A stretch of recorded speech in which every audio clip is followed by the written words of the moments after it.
वहाब दुर्रानी बड़ी ही चालाकी से इस बेवकूफ नदीम को 3 एकड़ जमीन का लालच देते हुए उससे साफ बोल देता है, मुझे जल्द पारस चाहिए। नदीम उसी वक्त अपने सरकार को हाँ बोलते हुए घर की ओर निकल जाता है, लेकिन उसी वक्त बहजाद साहब अपनी बेटी पारस की हिफाजत को लेकर बहुत परेशान नजर आ रहे होते हैं। उसी वक्त वो जवार को फोन करते हुए बोले, मैं पारस को खतरे में नहीं देख सकता, इसलिए तुम्हें अभी यहाँ पहुँचना होगा। जवार ने कहा, बहजाद साहब आप परेशान मत हो, मैं कुछ ही देर में आपके पास पहुँच जाऊंगा। लेकिन जवार के पहुँचने से पहले ही आफताब को अपने बाप नदीम पर शक हो जाता है कि ये जरूर पारस के साथ कुछ करने वाले हैं, इसलिए वो साफ पूछ लेता है, आखिर आपकी और वहाब दुर्रानी की क्या बात हुई है? नदीम हंसते हुए बोलता है, मुझे पारस को वहाब दुर्रानी के हवाले करना होगा और उसके बदले मुझे मोटी रकम और जमीन मिल रही है। आफताब और नदीम मिलकर पारस को बेहोश कर देते हैं और पूरे घर की सीसीटीवी फुटेज हैक करते हुए पारस को उसी वक्त घर से बाहर ले जाकर वहाब दुर्रानी के आदमियों के हवाले कर देते हैं। उसी वक्त जवार वहां पहुंचकर सिकंदर से पारस मैडम के बारे में पूछता है। सिकंदर ने कहा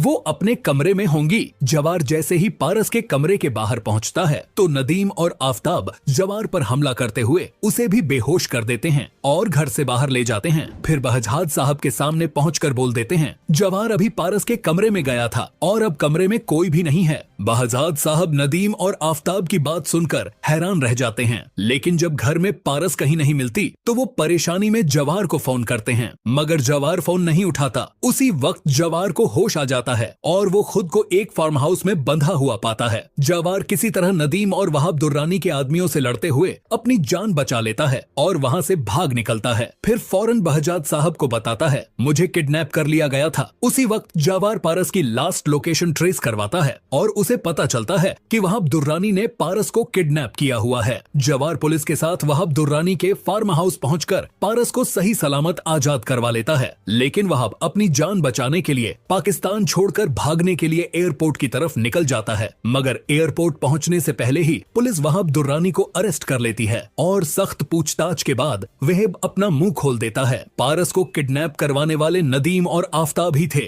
जैसे ही बहजाद साहब को ये सच पता चलता है तो वो आफताब और नदीम को बहुत ज्यादा मारते हैं और इन दोनों को भी पुलिस के हवाले कर देते हैं। लेकिन ये दोनों बाप बेटा पुलिस की हिरासत में जाने से पहले ही वहाँ से भाग निकलते हैं और रास्ते में ही इन दोनों का खौफनाक एक्सीडेंट हो जाता है और मौके पर ही दोनों की मौत हो जाती है। अपने बेटे और शौहर की मौत के बाद शहीन जहनी तौर पर पागल हो जाती है और उसे फौरन हॉस्पिटल शिफ्ट कर दिया जाता है। उसी वक्त एजाज साहब का ऑपरेशन भी कामयाब हो जाता है और वो सेहतयाब हो जाते हैं। लेकिन जिस रोज जवार और रेशम का निकाह होने वाला होता है उसी वक्त पारस वहाँ पहुंचकर बोल देती है, ये शादी नहीं हो सकती। ये सुनकर सब लोग हैरान रह जाते हैं। पारस कहती है, क्योंकि मैं जवार से मोहब्बत करती हूँ, पर क्या अब जवार और रेशम का निकाह हो पाएगा या फिर जवार की शादी पारस से हो जाएगी? आपको क्या लगता है, क्या जवार की शादी पारस से होनी चाहिए या नहीं? हमें कमेंट करके जरूर बताइए और जाने से पहले लाइक और सब्सक्राइब जरूर करना।